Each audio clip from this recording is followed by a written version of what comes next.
দেখা যাচ্ছে page number কত? এটা 52, ক্লাস 5 ইউনিট 10। এখানে এটা একটা পোয়েম। পোয়েম অর্থ কি? কবিতা। কবিতা। পোয়েম আর রাইমের মধ্যে তফাৎ কি? রাইম ছিল না এর আগে তোমাদের? রাইম হলো ছড়া আর পোয়েম হলো কবিতা। আচ্ছা, আমরা সরাসরি কবিতাটাই দেখি। Activity 1.1, listen, read and understand. আমি একবার পড়ে দিচ্ছি, দেখো। The swing. সুইং অর্থ কি? দোলনা। এই কবিতাটার নাম হলো দ্য সুইং দোলনা। আমি তো গতদিন পড়ে দিছিলাম। এই কবিকে লিখেছে কে? Robert Louis Stevenson. The swing, written by Robert Louis Stevenson. How do you like to go up in a swing? Up in the air so blue? Oh, I do think it the pleasantest thing ever a child can do. Up in the air and over the wall, till I can see so wide, rivers and trees and cattle and wall over the countryside. Till I look down on the garden green, down on the roof so brown, up in the air I go flying again, up in the air and down. আমরা এটার শব্দ অর্থগুলো দেখব, কিছু নতুন শব্দ। আচ্ছা, till. Till মানে যতক্ষণ পর্যন্ত। আমরা দেখব এখানে। আগে আমাকে বলো, do you like to play swing? এই দোলনা চড়তে কেমন লাগে? মজা লাগে, তাই না? মজা মানে খুব, আমি তো খুব চড়ছি। ঠিক আছে, তাহলে উত্তর কি বলবা? Yes I do. Do you like to play swing? Gour বলো, অ্যান্সার বলো। Yes I do.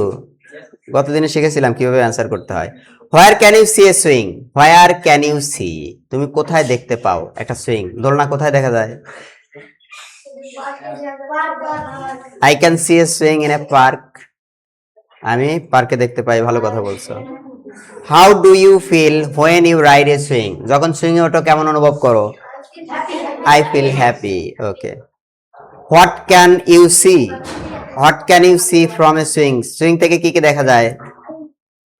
I can see trees and houses. তোমরা আরো কিছু দিতে পারো, ক্যাটল, ফিল্ড, গ্রিন ফিল্ড। নতুন শব্দ দেখো এখানে। সুইং অর্থ কি? এয়ার অর্থ A I R, air. Air অর্থ blue, B L U E, blue. Blue অর্থ নীল। প্লিজেন্ট। প্লিজেন্ট অর্থ আনন্দদায়ক। ওখানে আছে প্লিজেন্টেস্ট, সবচেয়ে আনন্দদায়ক। প্লিজেন্টেস্ট অর্থ সবচেয়ে বেশি আনন্দদায়ক, একেবারে superlative degree. Wide, W I D E, wide. Wide অর্থ কি? বিস্তৃত, বিশাল, অনেক জায়গা জুড়ে। ওয়াইড। হ্যাঁ, বলতে পারো না কেন তাহলে? রিভার, নদী। Tree, cattle, C A double T L E, cattle. Cattle অর্থ countryside, C O U N T R Y, countryside, S I D E, side, countryside. আচ্ছা, তোমাদের একটা কথা বলি, S I D E side নাকি S I D সিড? কি হবে? ডিই। উচ্চারণ কি হবে? সাইড। আয়ের উচ্চারণ দুই রকম হয়। আয়ের উচ্চারণ আইও হতে পারে, আয়ের উচ্চারণ রস্যিকারের মতো হতে পারে, ইও হতে পারে। তো আয়ের উচ্চারণ কখন আই হয়? যদি আয়ের পরে একটা কনসোনান্ট থাকে, তারপরে যদি ই থাকে, তাহলে আয়ের উচ্চারণ আই হবে। যেমন এস আই ডি ই, আয়ের পরে আছে ডি কনসোনান্ট, তারপরে আছে ই, এখন উচ্চারণ হবে, আয়ের উচ্চারণ হবে আই। সাইড, সাইড, সিড না, সাইড।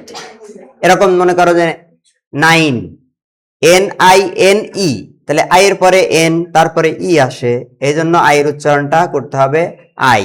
Nine, nine. নিন না, কি রকম হবে? নাইন। এ দেখো ডাব্লিউ আই ডি ই, তো যদি শেষে ইটা না থাকতো, ডাব্লিউ আই ডি উচ্চারণ হতো ইড, কিন্তু ই আসার কারণে আই হবে, ওয়াইড। ওয়াইড, আয়ের উচ্চারণ আই হবে। বুঝতে পারলা? এফ আই ভি, কি হবে বলো তো? এফ আই ভি তে কি উচ্চারণ করবা? এফ আই, মনে করো আমি লিখলাম এফ আই ভি, এটার উচ্চারণ কি করবা? Fib. F I V fib. তাহলে আই এর উচ্চারণ হচ্ছে রশ্মির মতো ফিব। কিন্তু এই ভি এর পরে যদি একটা ই দেই, তখন হ্যাঁ আই এর পরে ভি আছে কনসোনেন্ট, তারপরে ই দিলাম, এখন আই এর উচ্চারণটা কেমন হবে? ফাইভ। আই এর উচ্চারণ আই এর মতো হয়ে গেল। এটাই তোমাদের শেখাতে চাইলাম। মনে করো দিলাম এন আই, তারপরে দিলাম হলো এন, এটার উচ্চারণ কি করবে? এন আই এন, নিন। কিন্তু এই এর সাথে যদি একটা ই দিয়ে দেই, আই এর পরে কনসোনেন্ট তারপরে ই, আই এর উচ্চারণ আই হবে। এখন কেমন হবে? নাইন। বুঝতে পারলে এই বিষয়টা? উচ্চারণের ক্ষেত্রে এই ঘটনাটা ঘটে। ঠিক আছে, শব্দার্থগুলো লিখে নাও। এখন তো লিখতেই কষ্ট হবে মনে হয়। গার্ডেন অর্থ বাগান, জি এ আর গার্ডিয়ান, গার্ডেন। রূপ অর্থ সাদ, আর double F, roof. Fly, F L Y, fly, তার সাথে আইএনজি, ফ্লাইং, উড়ে যাওয়া।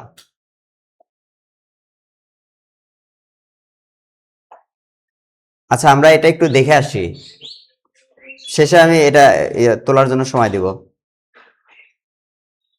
এরপরে দেখো, সময় দেব এরপরে। বাংলা অর্থটা দেখো কবিতাটার। হাউ ডু ইউ লাইক, এই দেখো প্রেজেন্ট ইনডেফিনিট টেন্সের বাক্য। ডু ইউ লাইক, তুমি কি পছন্দ করো, ঠিক কিনা? ইউ লাইক, তুমি পছন্দ করো। ডু ইউ লাইক, তুমি কি পছন্দ করো, তার আগে একটা হাউ আসছে, তাহলে কি হবে? হাউ ডু ইউ লাইক, তুমি কেমন পছন্দ করো। টু গো আপ, উপরে উঠতে। ইন এ সুইং, একটা দোলনায়। তাহলে তোমার দোলনায় উপরে উঠতে কেমন লাগে? আপ ইন দ্য এয়ার, আকাশের। Up in the air, so blue, so blue. হ্যাঁ, ব্লু অর্থ নীল। তাহলে আপ ইন দ্য এয়ার, আকাশে উঠতে। এয়ার অর্থ বাতাস এবং আকাশ, দুটাই করা যায়। নীল আকাশে উড়তে তোমার কেমন লাগে, নীল আকাশের দিকে উপরে উঠতে কেমন লাগে। এটা হলো কবিতা, কবিতার লাইন, সেটার অর্থ অর্থ এখানে বলে দিচ্ছি। কি আছে এরপরে? ও, এখন উত্তরে বলতেছে। ও আই ডু থিঙ্ক, আমি মনে করি। থিঙ্ক অর্থ মনে করা। আমি মনে করি ইট দ্য প্লিজেন্টেস্ট থিং, এটা হলো সবচেয়ে বেশি আনন্দদায়ক। আমার মনে হয় এটি সবচেয়ে আনন্দের বিষয়। একটা শিশু যত কাজ করতে পারে, ইভার এ চাইল্ড ক্যান ডু, যা একটি শিশু করতে পারে। তাহলে শিশুর সবচেয়ে আনন্দদায়ক কাজটা, খেলাটাই হলো এটা। কবিতাই বলতেছে। কবির নাম কি? Robert Louis Stevenson. ভালো জিনিসই লিখছে।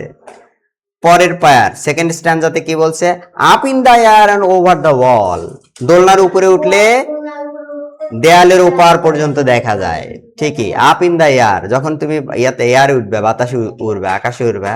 ওভার দ্য ওয়াল, তুমি ওয়ালের উপর দিয়ে দেখতে পাবে। Up in the air so blue, আর আকাশে উঠলে এত নীল দেখা যায়। নীল আকাশের দিকে উপরে উঠতে, প্রশ্ন করতে, উঠতে কেমন লাগে দেখি। Up in the air so blue, till I can C so wide, তখন আমি অনেক দূর পর্যন্ত দেখতে পাই। আই ক্যান সি, সি অর্থ দেখা, সো ওয়াইড অনেক দূর, বিস্তৃত জায়গা। কি কি দেখা যায় সেখানে? Rivers and trees and cattle and wall, নদী, গাছ, গরু এবং আরো অনেক কিছু দেখতে পাই। Over the countryside, countryside অর্থ কি? গ্রাম, গ্রাম অঞ্চলের উপর দিয়ে চারপাশে সুন্দর দৃশ্য আমরা দেখতে পাই। থার্ড স্ট্যান্জা। ওই এখানে তোমরা সাদা কাগজ লাগাই নিও, স্ক্রিন নষ্ট হয়ে গেছে। Till I look down on the garden green, আমি নিচে সবুজ বাগান দেখি। হ্যাঁ, down on the roof so brown, তাহলে ডাউন অর্থ নিচে, ডাউন অন দ্য রুফ ছাদের উপরে, সো ব্রাউন বাদামি রং, তাই না? হ্যাঁ ঠিক আছে, বাদামি রঙের ছাদ দেখি। Up in the ears I go flying again, এবার আবার উড়ে যেতেছে, আমি আবার আকাশের দিকে উড়ে যাই। এই যে ফ্লাইং এগেইন, এগেইন অর্থ আবার, তাই না? পুনরায়। Up in the air and down, আবার উপরে উঠি, আবার নিচে। আপ অর্থ উপরের দিকে উঠে যায়, ডাউন অর্থ নামা। Up in the air and down, উপরে উঠে যায় আবার নামি। এই হলো তোমাদের কবিতাটা। এবার question, do you like the poem? Present indefinite টেন্সে কোশ্চেন করলাম, বলো do you like the poem? Yes, মানে কবিতাটা কি পছন্দ করে, তার উত্তরে কি বলবা? ইয়েস আই ডু, অথবা আই লাইক বলছো একজন, গুড। এই যে ইয়েস বলতে পারো, ইয়েস আই ডু, অথবা I like the poem very much, কবিতাটা আমার খুবই ভালো লেগেছে। হু রোট দ্য পোয়েম? হু অর্থ কে, কে কবিতাটা লিখেছে বলো? Good. Who wrote the poem? হ্যাঁ, কে কে, হু অর্থ কে, হ্যাঁ, তাহলে Robert Louis Stevenson. What is the name of the poem? পোয়েমটার নাম কি? হোয়াট ইজ দ্য নেম, কি নাম? কবিতার নাম কি বলো? দ্য সুইং, এটা বললেই হয়, the swing. What can the child see? এই শিশুটি কি দেখে, কি দেখে? হ্যাঁ দাও, মেলা কিছু দিবা, কারণ তোমার এক একজনের এক এক রকম হবে। এই যে trees, rivers, cattle and the countryside, green fields, হ্যাঁ বাদামি রঙের ছাদ, রুফ, রিভার্স, হ্যাঁ Diba. How does the child feel? এই শিশুটি কেমন অনুভব করে? সবচেয়ে আনন্দের, তাই না? হ্যাপি। ঠিক আছে, থ্যাংক ইউ। হোমওয়ার্ক দেওয়া আছে এখানে, home task. Read the poem 3 times, 3বার কবিতাটা পড়বা। 3বার না, তোমরা কয়েকবার পড়বে, আরো বেশি পড়বা। লার্ন দ্য নিউ ওয়ার্ডস, নতুন শব্দগুলো শিখে আসবা।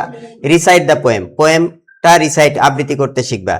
আমি যেভাবে আবৃত্তি করে দিলাম অনেকটা সেভাবেই, আর বারবার চেষ্টা করো, ভিডিও তো থাকবেই, দেখে দেখে চেষ্টা করো। অর্থ বলার দরকার নাই, কবিতার অর্থ বলার দরকার হবে না তোমাদের। যা একবার শুনছো, একটু জানা ধারণা হয়েছে, এনাফ, শুধু পড়ে দেবে। কবিতাটা আবৃত্তি করবা, যেখানে থামার কথা সেখানে থামবা, ওইভাবে আবৃত্তি করবা। বোঝা গেল? আর শব্দ অর্থটা মুখস্থ দিতে হবে আমাকে। আরেকবার কি আবৃত্তি করে দিব? যেভাবে তোমাদের করতে হবে আমি বলে দিচ্ছি, দেখো। The swing, Robert Louis Stevenson. How do you like to go up in a swing, up in the air so blue? Oh I do think it the pleasantest thing ever a child can do. Up in the air and over the wall, till I can see so wide, rivers and trees and cattle and wall over the countryside. Till I look down on the garden green, down on the roof so brown, up in the air I go flying again, up in the air and down. এই reading এইভাবে recite করলেই তোমাদেরকে সাধুবাদ, অনেক অনেক ধন্যবাদ। এবার তোমরা ইয়াটা নাও, ওয়ার্ড মিনিংটা তুলে নাও। দেখতে অসুবিধা হলে আমাকে জিজ্ঞেস করো। সেটা তো ফ্লাইং।